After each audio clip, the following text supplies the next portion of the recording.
Sa kasalukuyan, may dalawang low pressure areas na nagdadala ng pag-ulan at posibleng pag-ulan sa Pilipinas. Ang unang LPA ay nasa kanluran katimugan ng Calapan City, Oriental Mindoro, habang ang ikalawang LPA ay matatagpuan sa silangan ng Silangang Visayas. Low pressure area. Ang low pressure area ay isang sistema ng panahon na maaaring maging sanhi ng pag-ulan, pagkidlat, at bagyo. Ang mga ganitong sistema ay maaaring maging sanhi ng malakas na pag-ulan at posibleng pagbaha.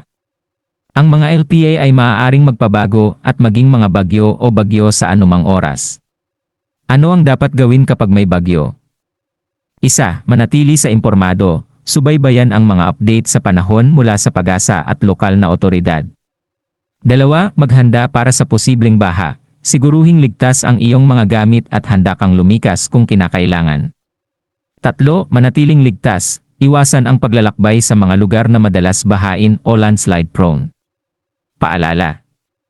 1. Ang lagay ng panahon ay maaaring magbago agad, kaya't mahalaga ang pananatili sa impormado, paghanda. 2. Sundin ang payo ng lokal na mga otoridad upang mapanatili ang inyong kaligtasan.